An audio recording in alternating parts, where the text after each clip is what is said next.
move on. Now, look at this sentence. The boy fell. This sentence is written in the active voice. You can see the subject, you can see the verb, but there is no object. Because fell is an intransitive verb. An intransitive verb is a verb that does not require an object. So, you think that in such case we can change this sentence from active to passive?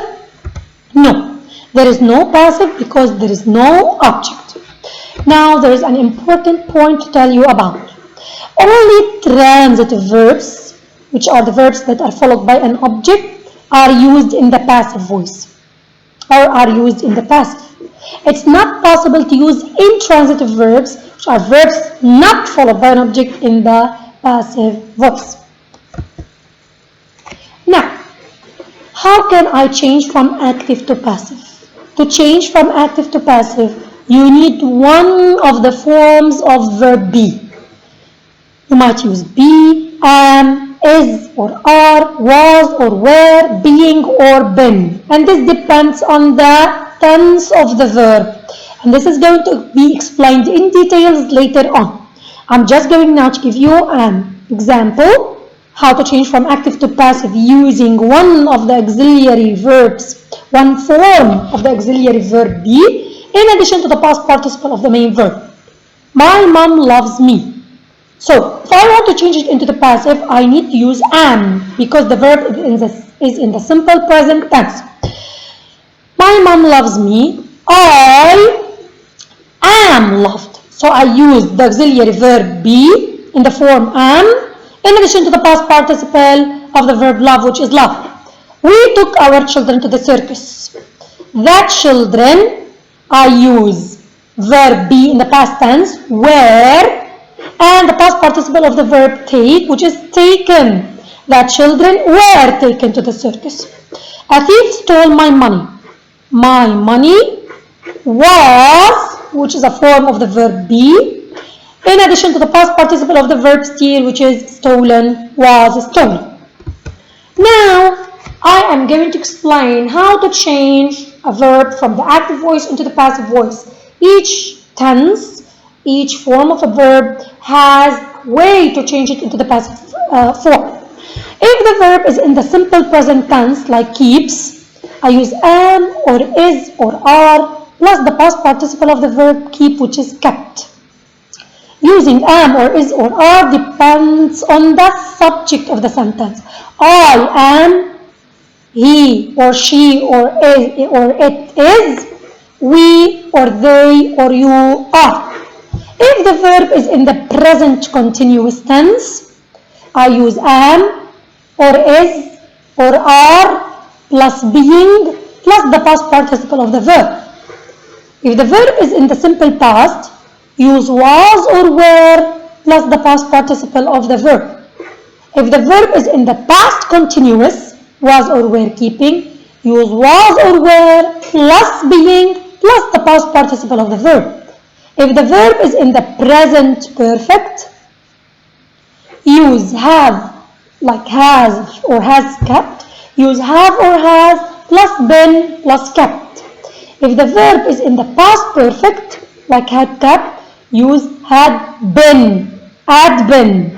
If the verb is in the future, add be, will keep, will be kept, be plus the past participle of the verb. If it is in the future perfect, will have kept, add been, will have been kept. If the verb is in the conditional present, would keep, would be kept, just add be and change the verb into the past participle. Conditional past, would have kept, add been, would have been kept. Present infinitive, to keep, to be kept. Perfect infinitive, to have kept, to have been kept. Present participle, keeping, being kept. Perfect participle, having kept, will be having been kept. Let's take an example. Now, the first sentence is in the active voice. The second sentence is changed into the passive. And the verb here is in the simple present tense. Rana writes a letter. A letter is written by Rana. Simple past. Rana wrote a letter. A letter was written by Rana. Present Perfect. Rana has written a letter. A letter has been written by Rana. Simple future. Rana will write a letter.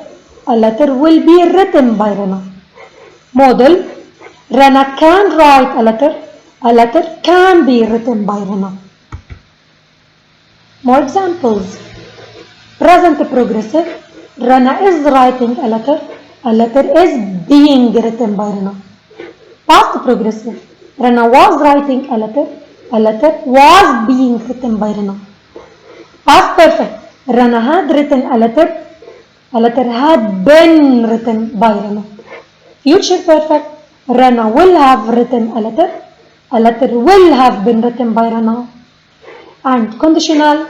Rana would write a letter. A letter would be written by Rana. Conditional 2. Rana would have written a letter. A letter would have been written by Rana. Using the passive. Coffee beans are grown in Brazil.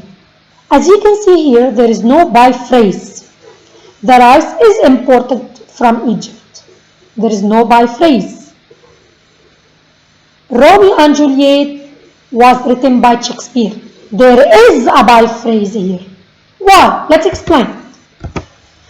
Usually the passive is used without the by phrase. Sometimes we use the passive voice without writing by phrase. The passive is most frequently used when it is known or not important to know. We know that coffee beans are grown in Brazil by people, by farmers, or by someone. We know who is growing or who are growing such coffee beans. So there is no need to write a by phrase. Coffee beans are grown in Brazil without a by phrase. So if the subject or the one who's performing the action is known, we do not need to add a by phrase. The by phrase is included only if it is important to know who performs the action, as in this example. Here, Romeo and Juliet was written by who? It was written by Shakespeare. It is important to add a by phrase because if we do not do that, we will not know who wrote Romeo and Juliet.